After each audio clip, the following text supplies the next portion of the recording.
The federal judge in Georgia releasing portions of a grand jury report on former President Trump's efforts to overturn the 2020 election. That report found that no widespread fraud took place that could have resulted in the overturning of Georgia's election results. And the grand jury believes perjury may have been committed by one or more witnesses who testified. The majority of the report, however, remains redacted. Let's bring in ABC News senior reporter Katherine Faulders, also attorney Jeff Robbins, just to break this all down. So, Katherine, starting with you, let's just talk about the impact of these findings and what else could we learn?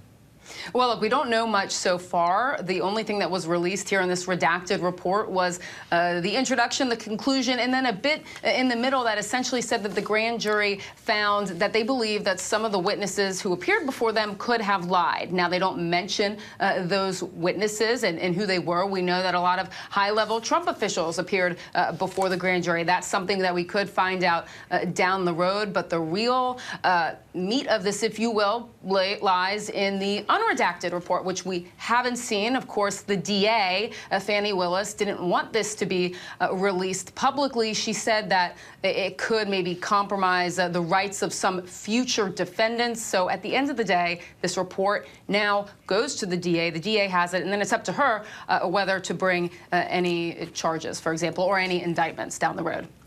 So, Jeff, the unsealed section suggests that some witnesses may have lied under oath, but does not identify those witnesses. Why is that? And will we ever learn who they are? Should we know who they are? Well, hey, Kira, what we have here, and I have some trepidation about saying it, is sort of indictus interruptus, because the guts of the report, as Katherine just said, have been withheld. The guts of the report, we know what's in the guts of the report because the judge presiding over the case told us. There is a roster by name of the individuals whom the grand jury has voted to indict, and the charges on the basis of which they recommend those indictments, and the votes for the indictments. So we know that's there. We simply don't have the report, as Katherine says. We will find out with respect to the individuals that the grand jury believes committed perjury. But the takeaway, it seems to me, given what the judge has said about what's in the report, is that if the special grand jury believes that people should be indicted for perjury, they surely have voted to recommend that people be indicted for the substance of crimes. And if that's the case, it's difficult to imagine that one of those individuals is not Donald Trump. Well, so then what would that mean for Donald Trump? And also, Jeff, why not release the whole report? You and Katherine both mentioning how it's been heavily redacted. Well, the arguments that the DA made were as follows, that number one, releasing the substance of the report, who's being recommended for what indictments, before the investigation was completed, would do two things. One, it could compromise the last stages of the DA's investigation. And number two, it could jeopardize the due process rights of individuals named in the report. But the DA has said that action will be taken imminently, which is code for indictments being issued imminently. So then Fulton County District Attorney Fani Willis, who's leading the case, and you said, mentioned that the charges will be imminent. So then how do you see this playing out? I mean, who do you see getting indicted, and how does this move forward?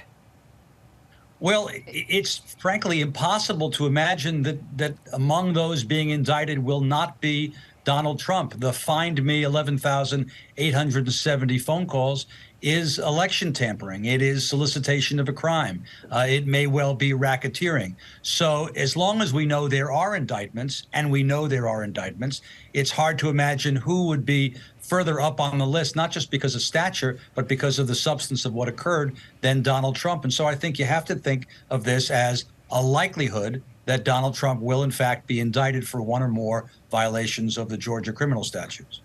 And if that happens, Katherine, what does that mean for his presidential run? Well, look, I think it's hard to tell at this point, but Kira, you know well, and knowing Trump, when these investigations come out or when these reports are issued, it just fuels him even more. Of course, his representatives for his campaign have released a statement saying that President Trump did nothing wrong. I think that you will continue to hear a lot about that, whether or not he reassesses if there is an eventual indictment is to be determined. But look, all signs point to full steam ahead here, so we'll see. All right, we're following it. Katherine Faulders, Jeff Robbins, thanks both so much. Hi, everyone. George Stephanopoulos here. Thanks for checking out the ABC News YouTube channel. If you'd like to get more videos, show highlights, and watch live event coverage, click on the right over here to subscribe to our channel. And don't forget to download the ABC News app for breaking news alerts. Thanks for watching.